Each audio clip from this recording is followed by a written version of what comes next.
my book. Good morning. I'm just gonna read for a bit.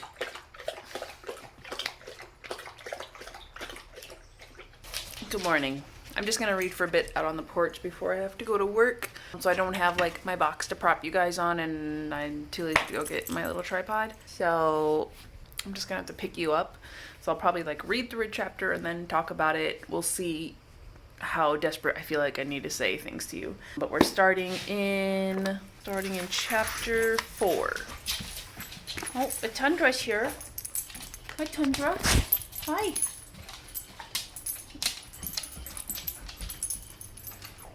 As the pups go outside and notice our magnet screen is not staying closed. It was a cheap one, but our other one was ripped, so we just need to get a new one. So yeah, I'm just gonna sit out here, kind of sort of watch the pups out there and read a book. Okay, hi. So the first line of this chapter is Meg saying, "You made your point. I need to deal with the loss of my mother.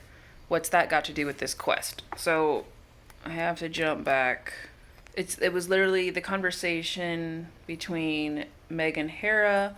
The only thing Hera said at her last line in the chapter was, "And what about your mother?" So even if we just assume chapter 3 was Meg's like instant recap or whatever, or just her memory, I feel like conversationally it's a jump because what point has Hera made? And now I have to go stop the puppies.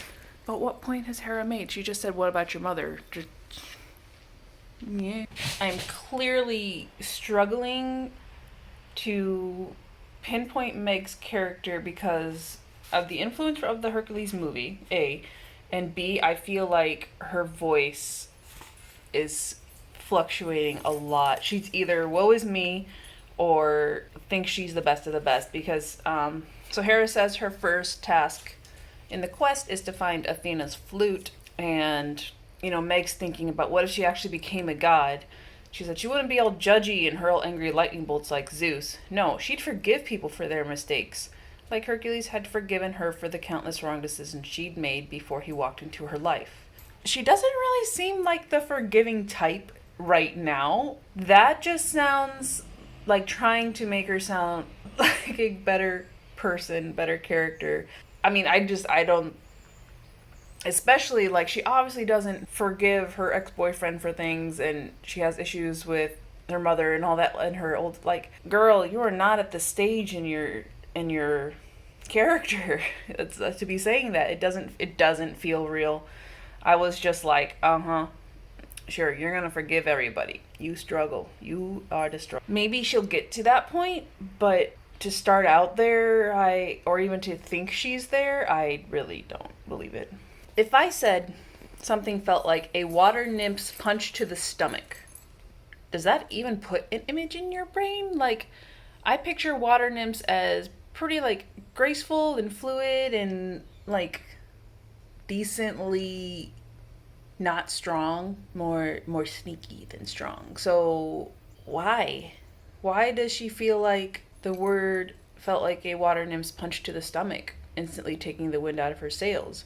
Okay, imagery, but why a water nymph? Of all the things. If a centaur punched her in the stomach, I would believe it. But a water nymph? Like, can you picture, like, Ariel from Little Mermaid just punching Meg in the stomach? I don't see much happening there. I feel like Meg would take her out. Oh, Wonder Boy and his excessive optimism and just... At least he's in character. Because, of course, Meg tells him that she has to go on the quest for the flute, and that does have a connection to the flute that she played when she was a kid, so we're tying things in. But he's just like, yeah, you can do anything you put your mind to. I know it. And it sounds so corny, but it's like, yeah, he would say that. That's our Wonder Boy. Again, one of those maybe typos. I'm not sure. So Herc says, I try to convince him, Zeus, how much good I could do on Earth, but he feels I belong here. He smiled wide again. But now you can be too.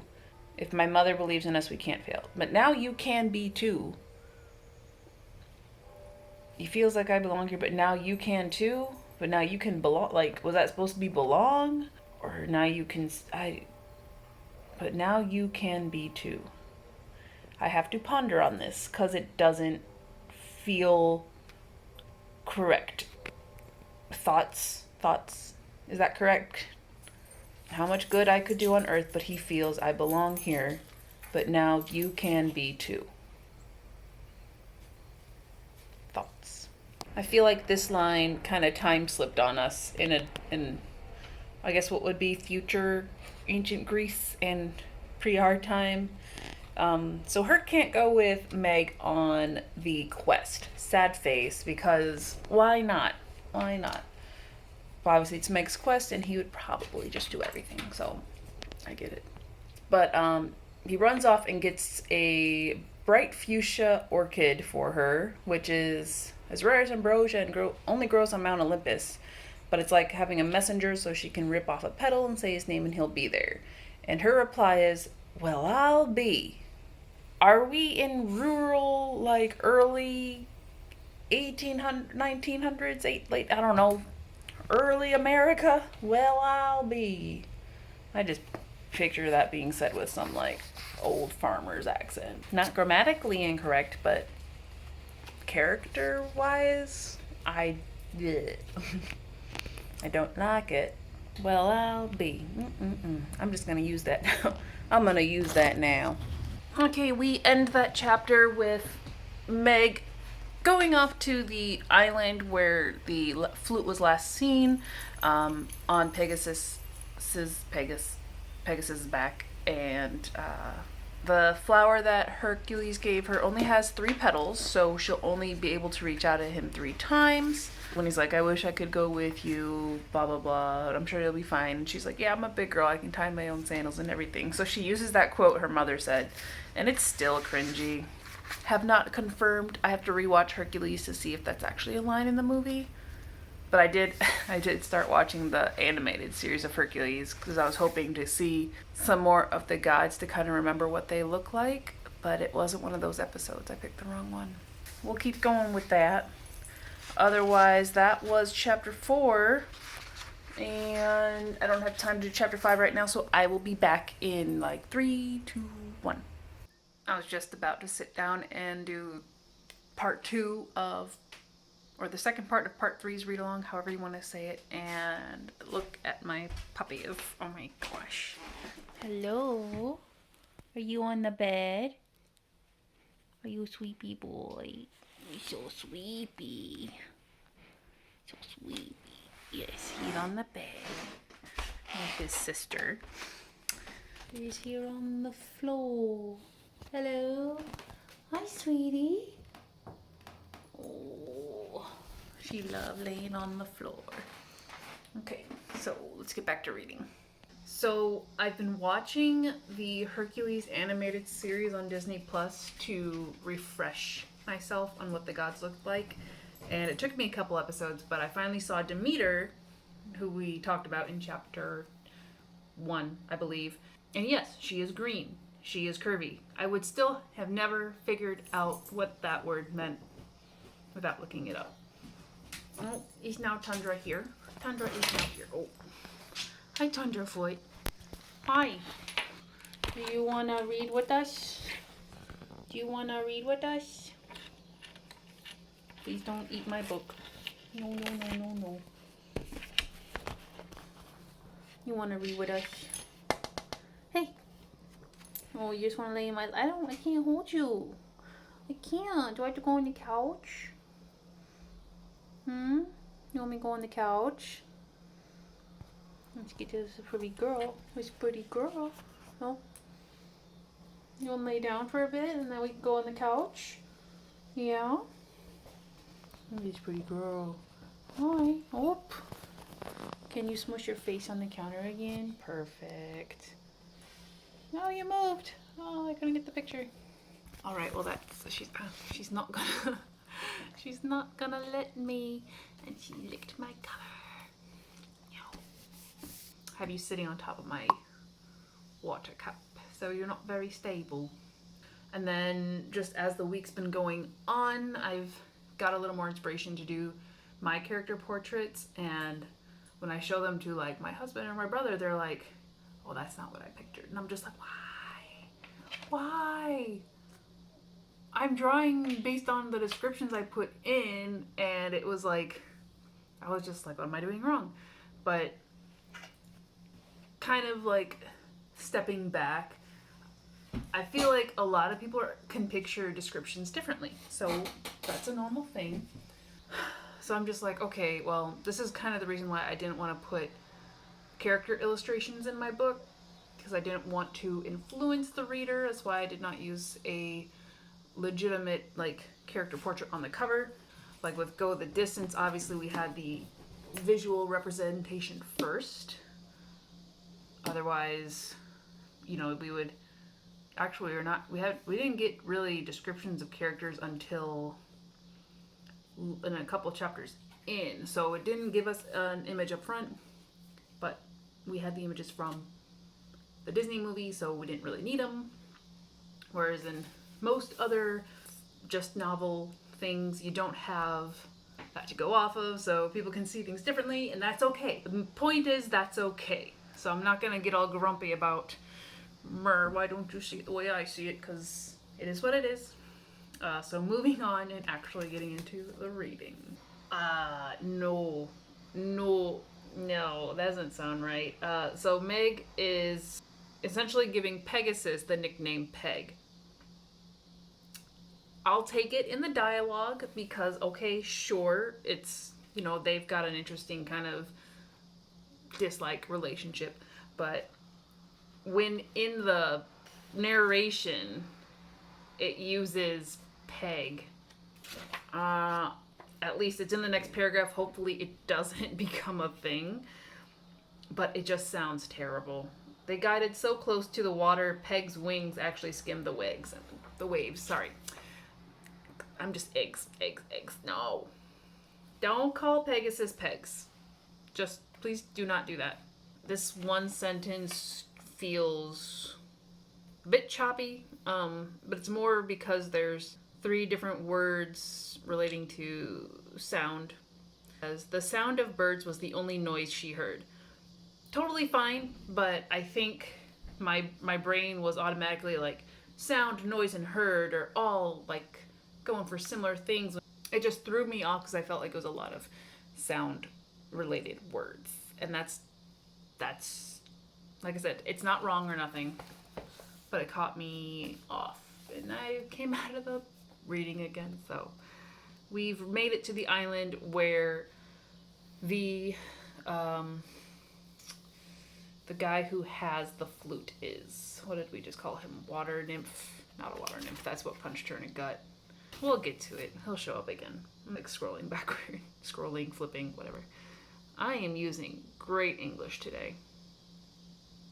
No, she's calling him Peg in the narration. But she keeps switching from Peg and Pegasus. Like she's switching between the two. Because she was just thinking about like, where did Pegasus go? Because he went flying around the island to kind of scope it out. And then as soon as she sees him, she starts calling him Peg. And then a couple of paragraphs later, it's back to Pegasus. And no Peg. We have Meg. Meg is good. We don't need a Peg. This feels like a really redundant redirect. Because they land on the island and Meg's like, okay, Pegasus, go fly around the island and get a drink of water, blah, blah, blah. And then when he comes back, she's asking him where all these things were, and of course she doesn't speak jets. Or maybe they're just crazy like fast Pegasus. Super loud, guys. But anyway, so she doesn't speak flying horse. So what does she do? She climbs back on his back and they go fly around the island so we can get a full description of what it looks like. Why didn't you just fly around the first time? I haven't seen this often yet, where Meg is talking out loud. She's talking to Pegasus, but from the description we just got, I don't think we need her to specify this. She's looking for the flute, and she goes near the waterfall on the mountain, and she kind of hears it, and long story short, it's in a cave, kind of like behind the waterfall. She says, Peg, the music is coming from inside a cave. The question is where and why. She paused. I guess there's only way to find out. it just sounds very juvenile to kind of have that outward monologue when I know she's talking to Pegasus, but there's really not a conversation there. But when she moves forward, Pegasus does like stand in front of her and she keeps talking to him. So the string of that continues, but those initial lines just sound really like when you're watching Scooby-Doo and you get explained something really obvious. I don't know, like if younger kids are reading this, maybe, sure. I just didn't think you needed to tell me that. We have found the flute. It's being played by a beautiful woman who is obviously not a beautiful woman. Initially I was thinking like a harpy or fury in disguise, maybe. It turns out it's an empusa, but it's sort of like a weird vampire from mythology. The one bronze leg and one hoofed donkey's leg, which I feel like these were in Percy Jackson as well. That was actually, the description of it was on the first page of chapter 6, so we finished chapter 5. Okay, we'll do one more chapter, and that might be the end of part 3. I think the author decided she liked the word lobbed in this when she wrote this chapter. Why are we not? Okay, there's my color. Initially, as the Empusa was like attacking Meg, she lobbed a skull at it, and now she's using the slingshot that Hercules gave her and lobbing another rock at the creature. The lobbing the skull, fine, that made sense. Lobbing the rock in a slingshot did not. She shot it, she flung it, she whipped, I don't know. Lobbing kind of feels very relaxed. If I'm shooting somebody with a slingshot, it better hurt, and it better not be just like, eh. But we're running away from the Empusa, and Pegasus came in the cave and helped, or Meg is on his back and they're escaping at this point, while she lobbed the rock at the creature. So they have defeated the Empusa, and she has the double flute. There's a lot of flying around in a boulder. Standard action development stuff. Nothing in particular to point out, except for she keeps calling him Peg in the narration. A lot of times we're just saying Pegasus, she uses the horse. So okay, we got some variation in there, that's fine. But way at the end of the chapter, after calling him Peg the whole time, she says Pegasus and asks him to take her to Phil. And I'm just like, so can we just stick with Pegasus? Stop calling him Peg, and then or at least if you call him Peg, don't call him Peg in the narration. Anywho, that is going to be end for this part of the read-along. We are page 79, going into chapter 7 next time. I have to like half close the book because they don't put like extra pages anymore, so when you're at the end, you're going to read the end of 329. So we have about 250 to go. Slower progress than I normally make reading, but obviously with the read-along, there's a lot more going on. So yeah, we are cruising and bruising. If you kind of like the way that this is going, let me know. If you think I should just like read a chapter and summarize, or somehow find a way to make this go quicker, or you just want longer videos, let me know. Let me know anything. Just hi. How are you doing? How are you doing? Let me know how you're doing. And I'm going to take a break because I've been on my computer for like 6 hours working on character portraits, and I need a break. So yeah. I will see you guys in the next video. Have a good one. Let me know how you're doing. Read stuff. Yada, yada, yada. I'll talk to you soon. Take care.